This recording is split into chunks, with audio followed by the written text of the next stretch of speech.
नमस्कार, अक्ष एडु पॉइंट में आपका स्वागत है। इस वीडियो में हम पर्यावरण के एक चैप्टर हम चीजें कैसे बनाते हैं से संबंधित कुछ महत्वपूर्ण प्रश्न लेकर आए हैं जो आपके सीटेट, केवीएस, यूपीटेट व अन्य राज्य की टेट परीक्षाओं के लिए बेहद महत्वपूर्ण है। इससे पहले हमने पर्यावरण के बहुत सारे वीडियो अपने चैनल पर अपलोड कर दिए हैं। अगर आपने वो नहीं देखे तो आप हमारे चैनल पर विजिट करके उनको देख सकते हैं। उन वीडियोज की प्लेलिस्ट का लिंक हम अपने कमेंट सेक्शन बॉक्स में डाल देंगे, वहां पर आप उनको आसानी से देख सकते हैं। चलो शुरू करते हैं आज की क्लास। आज की क्लास का पहला प्रश्न है, मधुबनी चित्रकला के विषय में कौन सा कथन सही है। मधुबनी चित्रकला को हम पिछली क्लास में अच्छी तरह से समझ चुके थे। इसके बारे में कई प्रश्न हमने उसमें देखे थे। ठीक है, उससे संबंधित एक प्रश्न फिर से आ गया है। चलो इसको देखते हैं। इसमें कुछ कथन दिए हुए हैं, उन कथन में से पूछ रहे हैं कि कौन सा कथन सही है। तो पहला कथन है, यह बिहार के दरभंगा, मधुबनी एवं समस्तीपुर में पाई जाती है। ये बिल्कुल सही है। दूसरा है, इस कला में फूल, पत्ती, पक्षी व जानवर आदि के चित्र बनाए जाते हैं। ये भी ठीक है। और तीसरा है, इसमें प्राकृतिक रंगों का प्रयोग किया जाता है। तो हमने पिछली क्लास में देखा था, इसमें नील, हल्दी और जितने भी प्राकृतिक रंग हैं, जैसे चावल के पिसे हुए घोल में उनको मिला करके उसका प्रयोग किया जाता है। ये भी इसमें सही होगा। तो तीनों कथन इसमें ABC सही होंगे और ABC आपके ऑप्शन 4 में दिए हुए हैं, तो आपका ऑप्शन 4 बिल्कुल यहाँ पर सही होगा। आगे बढ़िए। निम्नलिखित को सुमेलित कीजिए। अब इसमें देखो, कुछ त्योहार दिए हुए हैं और उनके सामने राज्यों के नाम लिखे हुए हैं। अब हमें यह बताना है कि कौन सा त्यौहार कौन से राज्य में मनाया जाता है। अब देखिए, पहला वाला जो त्यौहार है इसमें लोसार है। लोसार का संबंध किससे है? तो लोसार मनाया जाता है सिक्किम में। तो पहले वाले का संबंध होगा डी से। अब इसको आप याद कैसे करोगे? लोसार मतलब लो सारे, और सिक्किम से आप रिलेट कीजिए सिक्के से। तो लो सारे सिक्के, ठीक है, सारे सिक्के लो। तो इसे इस तरह से आप रिलेट करके इसको याद कर सकते हैं, क्योंकि ये चीज़ें जो है भूल जाते हैं, मिक्स हो जाती हैं कि कौन सा त्यौहार कौन से राज्य में मनाया जाता है, कौन सा नृत्य कौन से राज्य का है। तो ये सारी चीज़ें बहुत जल्दी हमें याद नहीं होती हैं, और याद भी हो जाती हैं तो उनको कुछ दिन बाद भूल जाते हैं। तो उनको कोई ना कोई ट्रिक के साथ आप याद कर सकते हैं। अब देखिए, लोक रंग का संबंध है मध्य प्रदेश से, और बाहु मेला का संबंध है जम्मू कश्मीर। इसमें आप देखिए, बाहु जम्मू एक जैसी वॉइस आ रही है ना। तो बाहु मेला का संबंध है जम्मू कश्मीर से, और करम त्यौहार का संबंध है झारखंड से। ठीक है, इसे करम पूजा कहते हैं। इसमें पेड़ पौधों की पूजा की जाती है। करम त्यौहार, इसका संबंध किससे है? झारखंड से। निम्नलिखित को सुमेलित कीजिए। अब देखिए, कुछ राज्यों के नाम दिए हुए हैं और वहां पर होने वाले नृत्यों के, यानी कि डांस के नाम दिए हुए हैं। तो अब हमें यह बताना है कि कौन से डांस का संबंध किस राज्य से है। तो देखिए, अब यहाँ पर एक छोटी सी मिस्टेक हो गई है। जहां पर राज्य का नाम लिखा होना चाहिए था वहां पर हमने नृत्य लिख दिया है। यहाँ पर लिखा होना चाहिए था राज्य। ठीक है, इसके क्योंकि इसके नीचे राज्य लिखे हुए हैं, और जहां राज्य लिखा हुआ है यहाँ पर लिखा होना चाहिए नृत्य। ठीक है, अब देखो इसको करते हैं, इसको आप देख लेना। तो सबसे पहला जो नृत्य है यानी डांस है वो मोहिनी अट्टम है। तो मोहिनी अट्टम का जो संबंध होता है वो केरल से होता है। ठीक है, केरल में डांस होता है ये मोहिनी अट्टम नाम से। उसके बाद है रासलीला। तो रासलीला का जो संबंध है वो उत्तर प्रदेश से है, और झूमर का संबंध है राजस्थान से।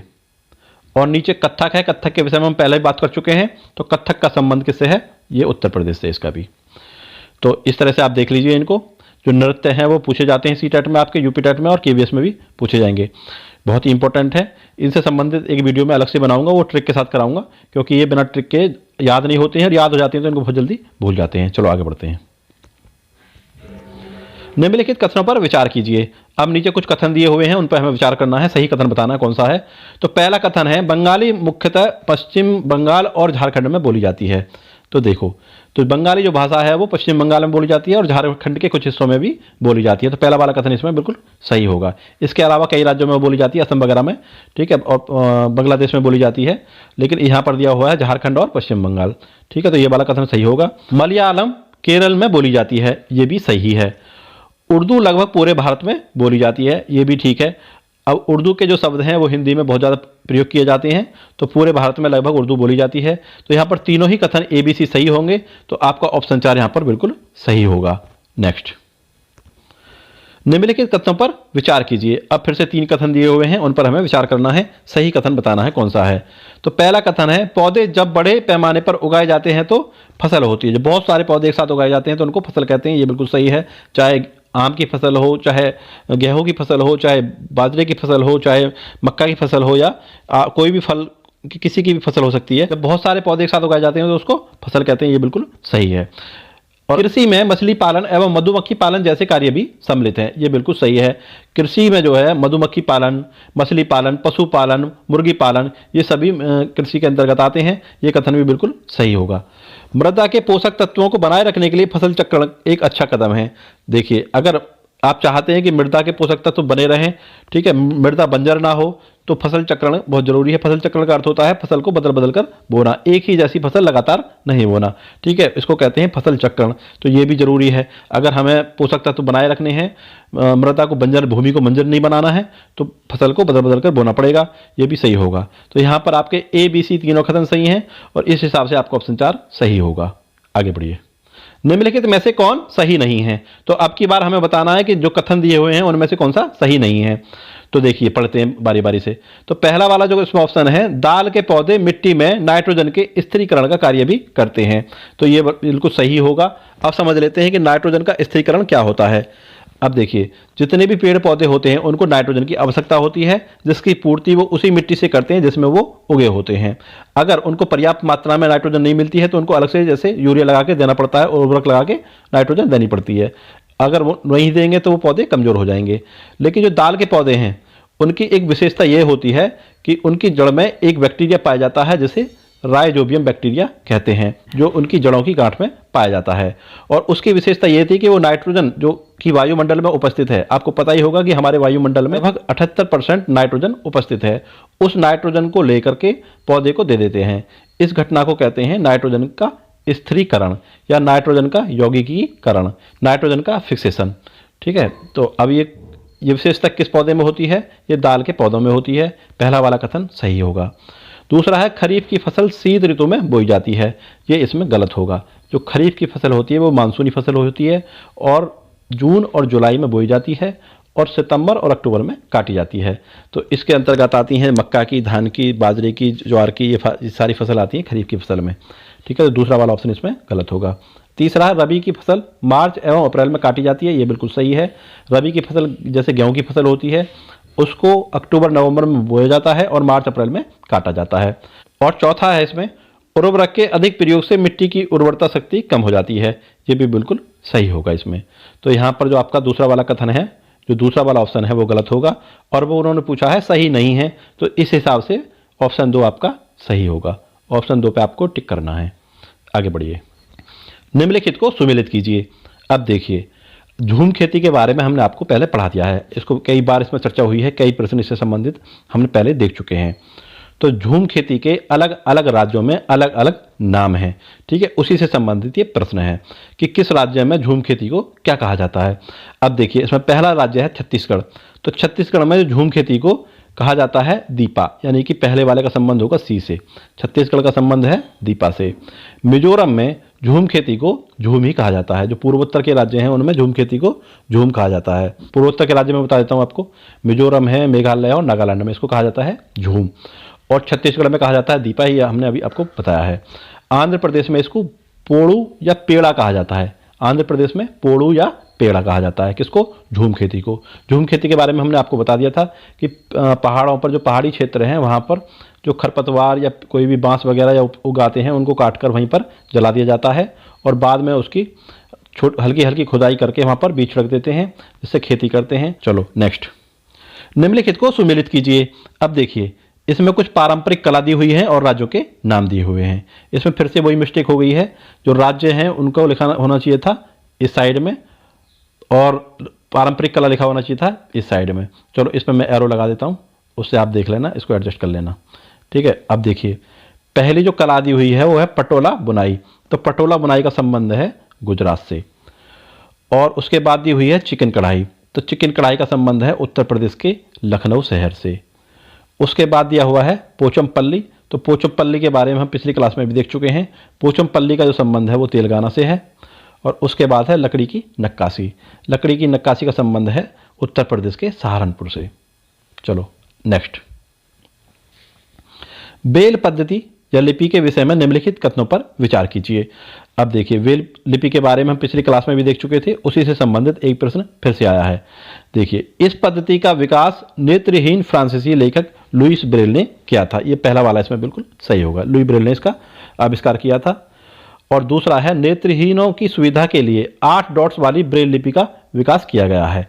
ये भी सही है। देखो सामान्यतः जो ब्रेल लिपि में 6 डॉट होते हैं इस तरह से, ठीक है, 3-3 दोनों लाइन में होते हैं, इस तरह से होते हैं।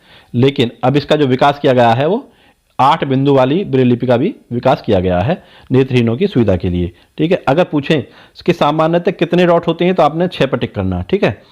अगर पूछे कि इस तरह से आ जाए कि नेत्रहीनों के विकास के लिए 8 डॉट वाली ब्रेल लिपि का विकास किया गया है, अभी विकास किया गया है इसका, तो आपको फिर उस पर भी उसको भी सही कथन कर देना है, सही उस पर टिक लगा देना है, ठीक है। अगर क्वेश्चन पूछे कि शुरू में इसमें कितने डॉट थे, तो इसमें शुरू में जो थे 12 बिंदु थे, 12 से घटकर फिर 6 हो गए और अभी इसको 8 बिंदुओं में परिवर्तित किया गया है। लेकिन जो ज़्यादा ट्रेंड में है, जो ज़्यादा प्रश्न पूछे जाते हैं वो 6 बिंदु से, ठीक है। सामान्यतः इसमें 6 ही बिंदु होते हैं, ठीक है। आपको 6 बिंदु वाला ही सही करना है।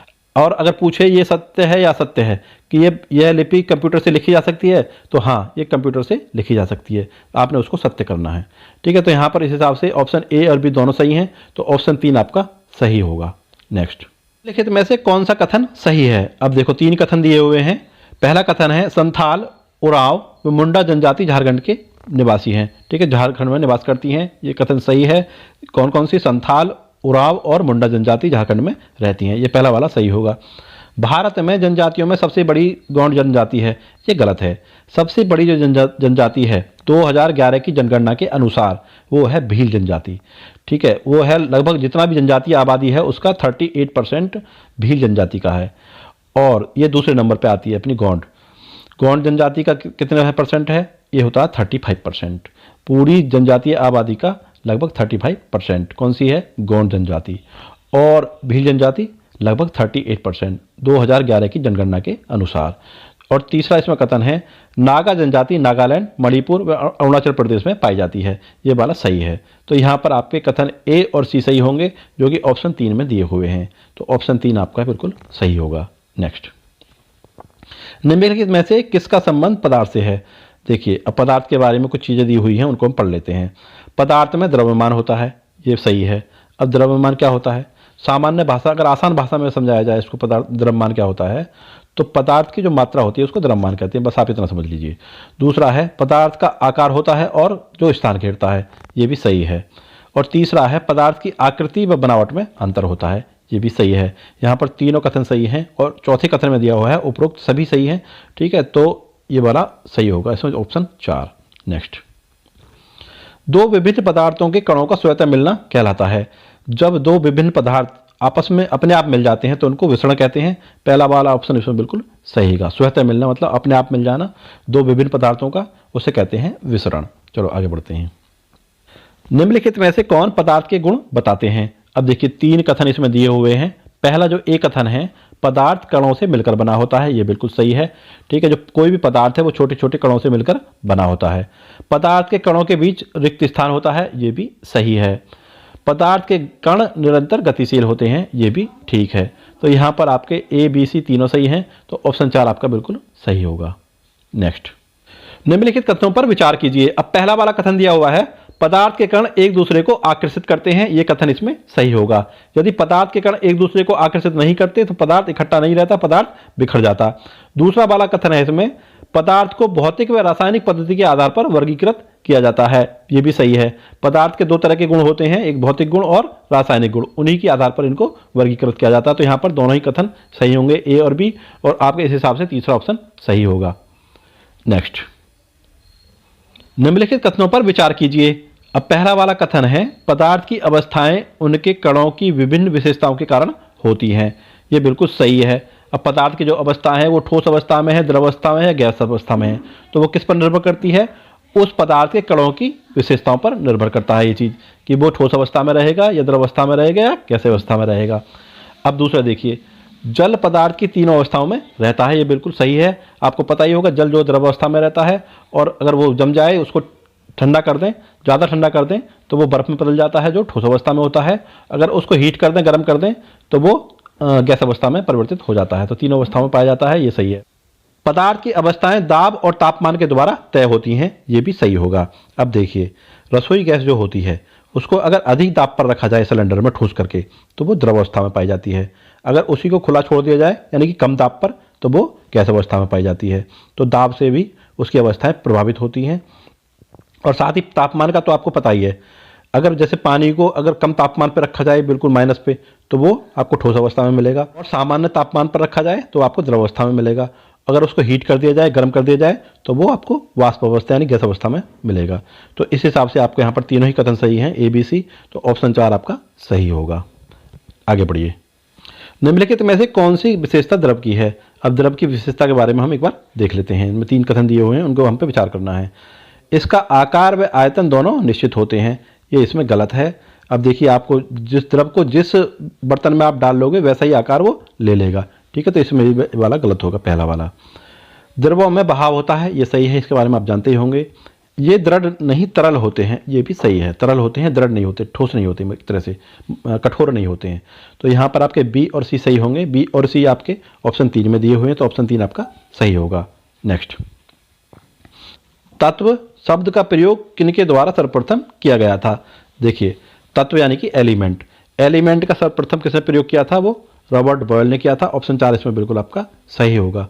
तत्व क्या होता है?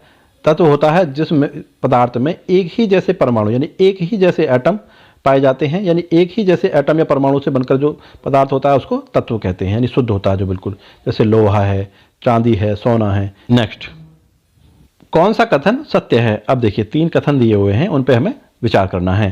पहला वाला कथन है, तत्व पदार्थ का वह मूल रूप होता है जो परिवर्तनशील होता है। ये वाला इसमें कथन बिल्कुल गलत होगा।